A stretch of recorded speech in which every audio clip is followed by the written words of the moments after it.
My fellow Nigerians and dear friends from around the world, exactly 2 years ago today, November 2, 2025, my dad, Michael Ayo, passed away at the age of 64.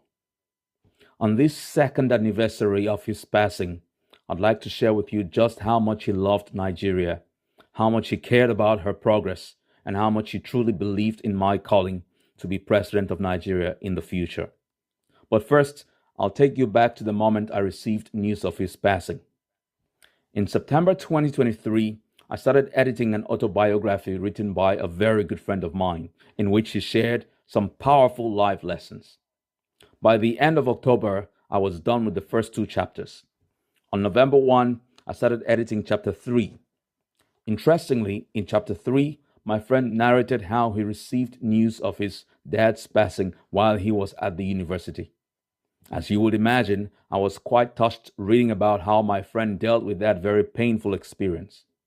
More importantly, my friend's experience compelled me to, for the very first time ever, really think about how I was going to deal with a similar experience. I knew it was going to hurt badly, but at least I resolved to be mentally strong. Now, in what was effectively an act of divine coincidence, the very next day, November 2, I received news that my dad had passed away. Indeed, the previous day's reflection greatly helped me to deal with the grief I felt throughout that period. So, due to that special connection between my friend's book and my dad's passing, I'll post the Amazon link to the book around this video. It is a highly recommended book with great insights about purpose, perseverance, and professionalism. Now, that poetic connection and resonance between chapter 3 of the book I was editing and the timing of my dad's passing is made all the more special because my dad was a man of great literary talent.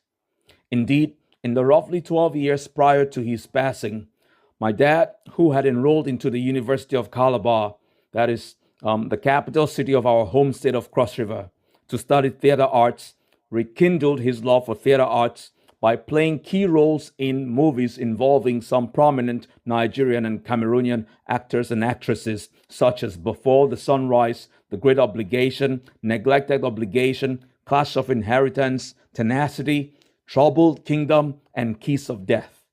My dad's great eloquence and acting skills in those movie roles earned him praises and accolades from fans and industry stakeholders alike. Indeed, I was recently touched to discover that IMDb, that is the Internet Movie Database owned by Amazon, which is a comprehensive website that contains general information about movies, has a profile of my dad containing his filmography and years of release. My dad obviously also had several shortcomings and failures, like every other human being out there. But he absolutely loved Nigeria so much and wished her well that he kept hoping for an end to military rule, for example, back in the 1990s. As an avid reader, he read newspapers and magazines to be informed about everything that was going on in Nigeria and elsewhere around the world, and frequently shared his thoughts on the issues with many people around him. In fact, it was precisely because he wanted me to be similarly informed about national and global affairs that he taught me to read newspapers and magazines at a very early age. My dad also greatly believed that I'll indeed become president of Nigeria someday. I remember he said, for me to succeed as president, I needed to become a good communicator who could clearly express his thoughts and perspectives and convince people to buy into them. And that's why he instructed me to read widely and learn words, adding that if I did so, words were always going to be at my beck and call, meaning I was always going to find the right words to express myself. In addition, he once told me that he wanted my naturally muscular younger brother, Arnold, to enroll at the Nigerian Defense Academy in Kaduna so that he could hopefully become an army general in the future and use his influence within the military to stop any potential military coup against me, like what had been the case in the past. Seriously.